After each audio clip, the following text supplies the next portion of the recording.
PCN is brought to you in part by the following underwriters.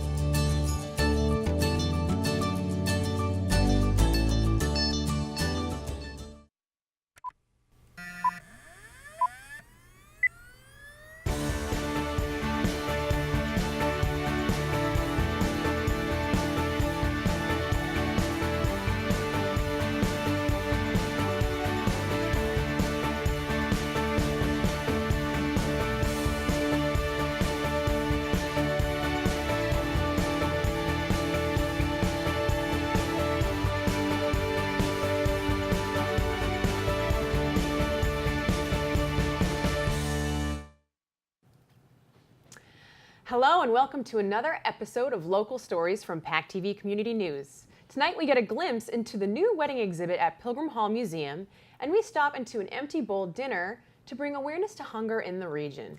PCN visits Pembroke Music Department with news of their sweep of some prestigious awards, and we head to Duxbury Mill area to hear about redevelopment plans. We bring you an update on the West Plymouth Dog Park plans, stop into the Jones River Landing Derby Day in Kingston, and we head to Cape Cod to learn about becoming a severe weather watcher. Town Talk brings Pembroke's town administrator to the set, and we begin in Duxbury's Mill area. For years, the plot of land on the corner of Railroad Avenue and St. George Street in Duxbury was an overgrown and underappreciated spot. Plans for redevelopment had begun and fallen through before a local developer recently turned this blighted parcel into what he's hoping will be an attractive investment. We met with this developer to discuss what went into phase one of this transformation. About 10 years ago, this site was a underutilized piece of land and buildings. There was a few development proposals that did not work out. There was an abundance of rot and broken windows, windows that didn't shut, roofs that leaked, missing shingles, doors that didn't close, vacant space on the second floor. And when I mean vacant, gutted down to the studs, it was a mess. One of the main buildings on this side suffered from a fire 40 years ago and had never been repaired. So there was a lot of repairs needed, but it was just in general a really tough site with trash, lack of paving, no infrastructure, no drainage, no landscaping. It was just completely abandoned and not cared for. And ultimately I got involved about a year and a half ago and came up with a plan to redevelop the property into mixed-use apartments. We have retail, we have office, and we have redone the parking and courtyard, which is behind me. The first phase of the project was to fix up the buildings that were here and improve the site. So we have done new roofs, siding, windows, doors, all new second floors with 6 new apartments, and fixed up the infrastructure pieces, which is new utilities, parking, landscaping, courtyard, and all of the amenities that make the destination convenient. To do the exterior renovations and the interior second floors, we're at month 11. And simultaneously, we have planned phase 2. Phase 2 is going to consist of 3 more buildings, mix of office and retail, and those will start construction mid-summer, mid-July. The big attraction is the mixed-use piece, and it is an amenity that is not found in most small towns. So it is a big amenity to have for Duxbury to have that on one campus, on one development. Pembroke's music department has really been growing. This year, selected music groups from Pembroke High School went to perform and compete at the Music Festival in New York City. After months of diligent practice, the students' efforts really paid off. Pembroke swept the competition and PCN met up with their teachers, who were beaming with pride. So we decided that this year, we like to go on a competition every year. And so every other year we do kind of like a bigger venue, if you will. So this year we decided to go to the Festivals of Music competition that was going to be happening in New York City. So we applied and were accepted, and we took 5 performing ensembles down with us. We took our concert choir, honors chamber singers. We combined our freshman band and concert band together. And we took our honors wind ensemble and our concert orchestra. So we had 5 groups performing, each in different categories. It's kind of based on your school size. And we were competing against groups and schools as far away as Canada. And then we had some local New York high schools as well that we were competing against. We did really well. We actually swept the competition. Every single group we brought received first place. In addition to that, we had 2 students that were recognized for, we had outstanding student accompanists. We had the chamber singers did a song with a piano accompanist and a cellist. And so the cellist won Outstanding Student Accompanist. Our concert choir did a song, Shot Soloza, a South African piece that featured a tenor soloist. He won the Outstanding Vocal Solo, and they were up, they had other students that were at the competition doing vocal solos and accompanying, so that was neat. And then the chamber singers won the highest overall score for any choir that performed that day, and our wind ensemble won for the highest overall band that day. So that was kind of like a little bit of icing on the cake. How to go down. The concert band, I would say, played the best that we have played. So I was very pleased. The march went great, jungle dance went great. We got some real positive feedback back from the judges, and the 2 clinicians that came up to work with the bands at the end were fantastic and gave us a lot to think about and really improved our sound as a group so that we could talk about what they had to say in future rehearsals. The students always work so hard, and you know, we don't always play everything perfectly because we're all human and things happen, but you know, the passion for the music is there, and I believe, you know, personally, I believe music should be conveying emotion and a story, and I feel that our students do very well with conveying the emotion that's contained in these different pieces, whether it be somber or joyful or mysterious or whatever. This felt really great as a teacher. I was very proud of all the students. Even if we didn't play musically our best, I would have been proud of the way that they acted, but we really did play really well. So I was proud of the way we played musically. I was proud of the way they acted. I fully just enjoyed the experience that they were getting, and a lot of them going to New York for the first time. I could just see what this trip meant to them, and knowing that this is something they'll remember for the rest of their lives. The Jones River Landing Environmental Heritage Center in Kingston hosted a Derby Day on May 6th. It included a Southern-style fish fry, mint juleps, a hat contest, and of course, the Race for the Roses on the big screen. PCN stopped in to see more. May 6th, Horse Race Day, Kentucky Derby Day. The Jones River Landing decided to use an excuse to bring the people together a little bit and have a good time. So we have a Derby Day going on at the Jones River Landing. Run for the Roses, hat contest, you name it, we're getting together and kicking off the season. I hope the horse race goes off without a hitch, so to speak, that we have a good time. It's a tradition in my family, certainly, since my dad's from Louisville, so I have a lot of affection for the Kentucky Derby, and I hope we have a great race. We just were looking for an excuse for a party, really, so we couldn't get a band for Cinco de Mayo, so we chose the next day for the Kentucky Derby. Unfortunately, the rain let up. We did get rain, however, which is a good thing in these parts. This is the James River Watershed Association, also known as James River Landing, which is an environmental group concerned with what goes on in the watershed in the Jones River, which is in serious trouble.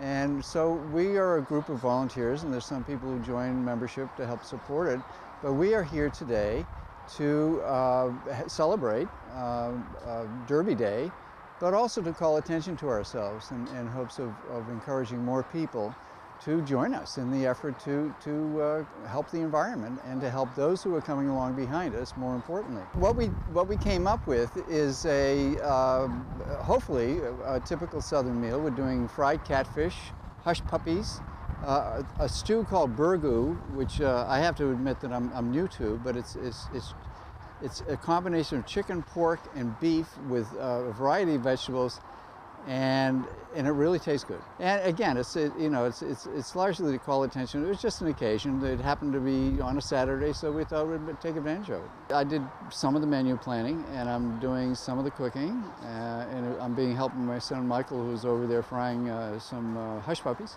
Well, I think, I'm glad that you're looking at the river, or at least I hope you see it at low tide. Our whole job here is to protect the Jones River. We're trying to get the fish back up into Silver Lake, which is the city of Brockton's water supply. So amongst all the fun, we have a big mission to accomplish. We work on that all the time, every day. So if you're in the neighborhood, stop by 55 Landing Road, Kingston, and check out what we do.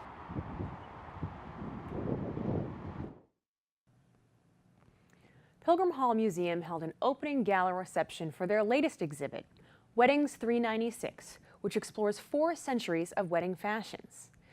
We've been following this story for quite a while, and they've invited the public to submit their wedding pictures and be part of the exhibit, and also get the materials archived for future generations to see.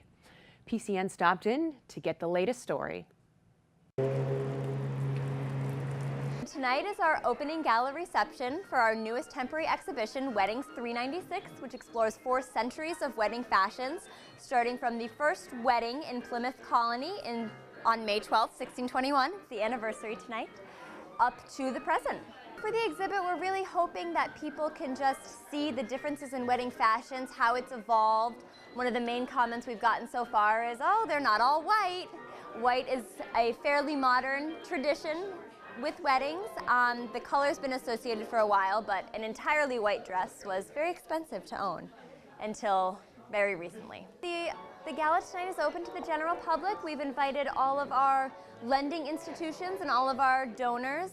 We had members of the local community come in and donate their wedding pictures for our slideshow, so they are all invited as well, and we're really hoping for a good turnout. We want as many people to see this exhibition as possible. This program has been incredibly successful. Everyone seems to be very excited about it, especially creating our digital archive collection. It's really helped get these wedding pictures on file and preserve them so that people can see how South Shore area weddings have really evolved over the past decades. I've been working on this exhibition for over a year now, so this is very near and dear to my heart.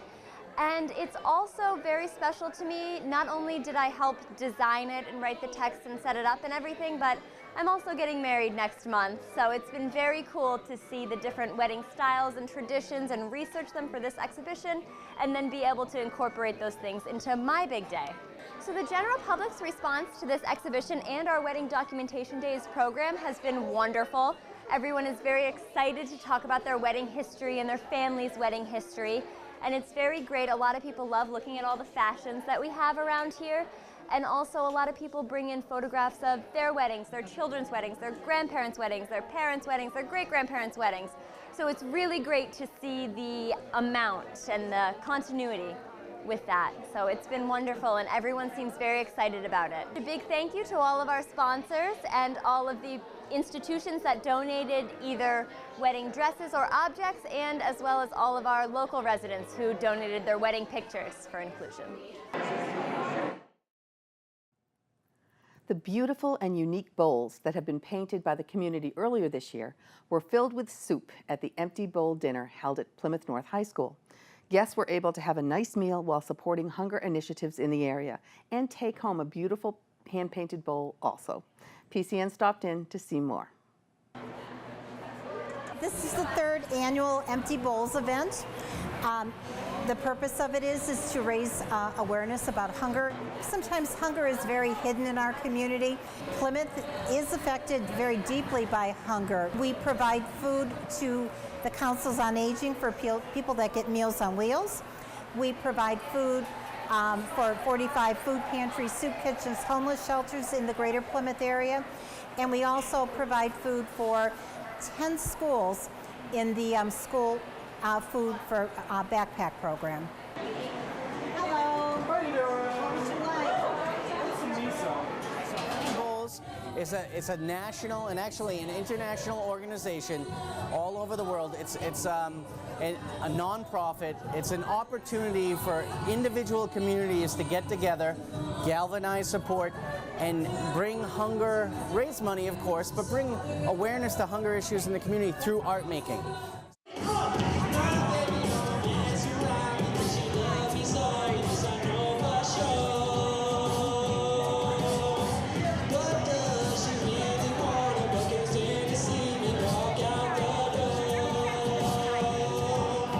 So every bowl here tonight, gets to go home with somebody who purchased the ticket to come in and have dinner with us. And it's a nice reminder that we have a lot of people in our community that have food insecurity.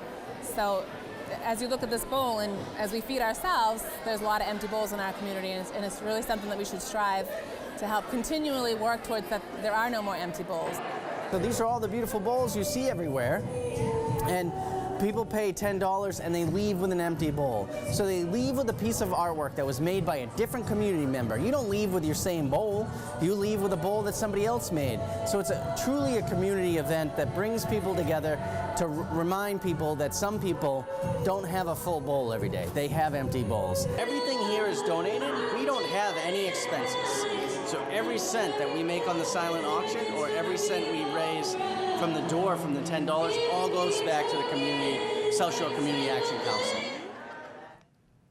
West Plymouth is getting a dog park. Plans and approvals are underway, so PCN stopped in at the West Plymouth recreational area to meet up with the president of the Plymouth Dog Park to hear more about the details of this exciting canine play area.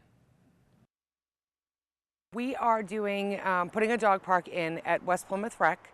We got approval from the town last year. They've approved us for an acre, and we will have a small dog area, a large dog area, and a smaller training area. And that will be on South Meadow Road in Plymouth, Mass. So right now we're still in process of getting everything ready with the town to apply for the Stanton Foundation grant. And we're now officially 501c3, so what you see behind me will eventually be our dog park. So what we have to do is fundraise, fundraise, fundraise. So it's all about us getting our 10% so that we can apply for this grant and get things going. My hope of a timeline would be, I believe, I would like to have everything approved by this fall. So this summer is going to be really big. We're hoping to do our own events as well as participate in town and Plymouth Area Chamber of Commerce events to raise as much awareness and money to get this project started. It'll be an acre minus the parking, so we should have at least 10 parking spots. So what will happen is a lot of these trees that you see will stay. So it's going to be as natural as possible. We're not going to level it out. We're going to leave all the live trees. And hopefully we'll get some good agility stuff that actually blends in with the environment that's already here. Everybody wants a dog park. Everybody I have met wants a dog park. I talk to everyone, my board members talk to everyone. We all have dogs. It would be a really great thing to have this one done, and hopefully we can plan for a future second location. But right now, this is our main goal, and we'll go from there. But this is going to be big for the town of Plymouth. There are over 9,000 licensed dogs, and there's no place to take them off leash. And for dogs like my little girl here that's wrapping me up, that would be a good social activity because she's a rescue, and she needs the socialization, and she needs to run and play. So people who want to adopt or rescue a dog and can't physically walk them, this would be great. If they can get in a car or get a ride, get transportation, get their dogs here, it will be handicapped accessible. So they can get in the park and let these dogs off leash, and they can socialize and the people can socialize. So it's a good community gathering spot as well as a canine gathering spot. If everyone can keep an eye out for the Friends of Plymouth Dog Park, our website is www.plymouthdogs.com. We will also have a list of all our activities, fundraisers, and every event we will be at this summer and hopefully straight through the year. The National Weather Service is a pretty reliable source for up-to-the-minute weather information, but even they can use some extra eyes and ears on the ground for weather systems they may have missed. In order to be trained to be one of those people on the ground, the National Weather Service has a certification class called Skywarn. Volunteers need to renew their certification every 5 years, and we sat in on one of their sessions to find out what goes into becoming an official storm spotter. Are you fascinated by storm systems, cloud formations, and weather patterns? Have you ever watched the news and seen the devastation that certain storms have brought with them and thought, I could have warned the local news about this tornado or hurricane they didn't see coming? If so, you might just be a storm spotter, and you're not alone.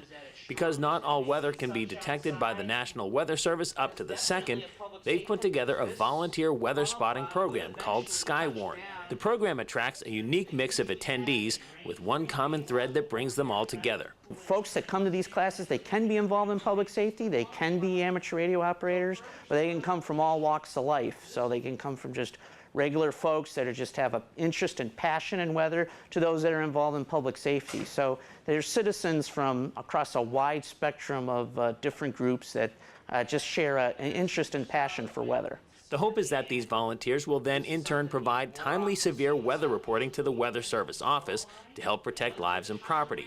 Over the course of this 2.5-hour certification class, they discuss the different cloud formations that appear during thunderstorms and knowing the differences. They also discuss criteria for flooding, winter weather, and even tornado activity. If it can affect southern New England, they're taught what to look for. That's what this class really is designed to do.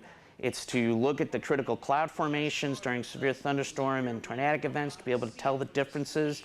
It gives some of the key basic modes of how to tell these differences in certain cloud formations, what kind of weather those can bring, and then really defines a very strong set of reporting criteria that we want our spotters to stick to when they're reporting. A certification from Skywarn also carries weight as a trusted resource for media outlets when it comes to storm spotting and reporting. The media is seeing this information, and when they see that it's from a Skywarn spotter or an amateur radio operator, they're liable to give that much more credence because they know they've been through some level of training and they've seen over time the precision of these reports. Following the completion of this certification class, the hope is to create an active team of reporters because the extra eyes and ears on the ground have proven over time to be the difference makers. I've seen a spotter report make the difference between a warning being issued and a warning not being issued, and those reports are just so critical to the Weather Service and to media outlets when